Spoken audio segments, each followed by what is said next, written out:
Why is there no project manager in Scrum? Short answer, it's not needed. There you go. That wasn't difficult. Project managers get a lot of flack, particularly from the Scrum community, but the Agile world in general. So why don't we have them? Well, we need to look at the role of a project manager. Okay, they are there to drive the delivery of a project. Okay, which means that we need to understand what a project is. Now, a project is a piece of work looking for an outcome. Yeah, that sounds really good. But it's more than that.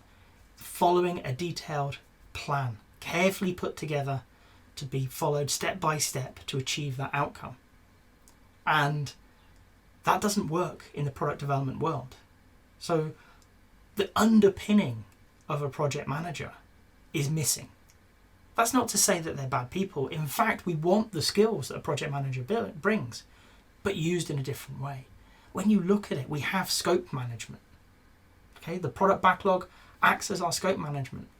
The team as a whole are coming together and talking about it. The product owners collaborating with stakeholders, with customers, with whoever, to make sure the most important things are ordered towards the top, but also working with the developers to make sure it's actually ordered sensibly. Not only are customer priorities taken into account, but also what's the best way to deliver this? How can we get it out quickest, or the most value first, or whatever the driving factor is? So we don't need a project manager to be looking at scope management. Well, planning. Off the back of scope management, we have this backlog thing. Okay, this list of items ordered for delivery. Well, that's a plan. The difference is it's not a detailed plan to the nth degree. We're not saying that we'll deliver this stuff on this date and this stuff on this date. All we're saying is we're going to start at the top of the list. And as we understand it today, we're going to go down it in this order. But tomorrow we will have learned more. And in learning more, we might change our mind.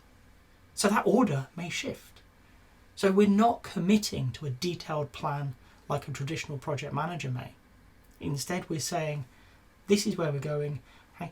And we bring data in and we can say a team is moving at roughly this speed. They're finishing about 12 items a sprint. Okay? So we can start forecasting out, well, if we chop the backlog into 12 items a sprint of roughly equal sizes, it looks like we will finish the backlog as it stands today. Okay. So, scope management, planning, sorted. Risk management. Well, I've actually always felt bad for project managers having this dumped on them. You've got somebody whose profession is in coordination of the delivery of complicated products.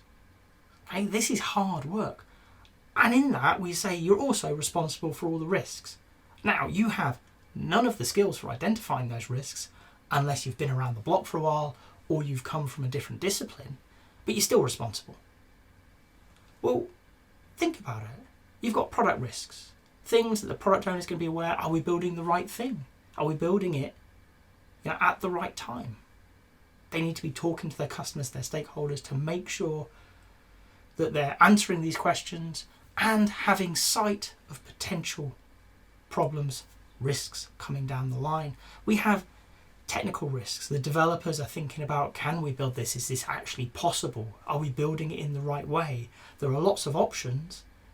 Which ones do we choose? So they're going to be involved in that risk conversation, and your Scrum Master is going to be thinking about the process risks. Actually, we've got Scrum, but very often in an organisation with other things going on. So what are the risks? Are there policy changes coming in that the Scrum Master is aware of and wondering how is it going to impact the team? So between the three roles, they're doing the risk management. And I can go through all of the different aspects of a product manager, a project manager, and make this case. But the reality is, project management works in the complicated domain and in the simple domain when we're talking about systems theory, about chaos and things. It doesn't work well in the complex space, not because they're bad people, not because we don't need those skills, but because we use them in a very different way. In fact, when you have uncertainty, the best thing you can do is invariably push the decision making to where the knowledge occurs. And in a complex space, the knowledge occurs at the coalface with the people doing the work. So project managers are one step removed and therefore not in the ideal position to make these decisions, to manage these issues that are coming up or this information. So Scrum doesn't have project managers. As a bonus though, Scrum doesn't mention project managers. Can you do Scrum with a project manager? Yeah, sure. There's nothing in the Scrum guide to say you can't. But, and it is a big but, what are they doing? If you think about it, they're not involved in planning, scope management, stakeholder management, cost management, risk management, quality management. That's all taken over by the Scrum team in a diffuse approach of team accountability. So what is your project manager doing?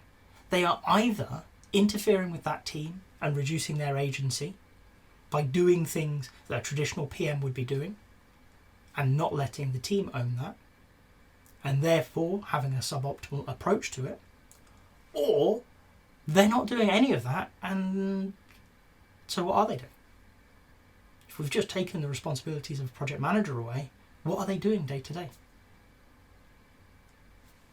With a mature team, there's no need for a project manager. With a new team, there may be a need for a PM to be part of that team and maybe find a new role within the team or help educate and transfer skills to that team so that they can become a fully self-managing team acting with effective action and agency.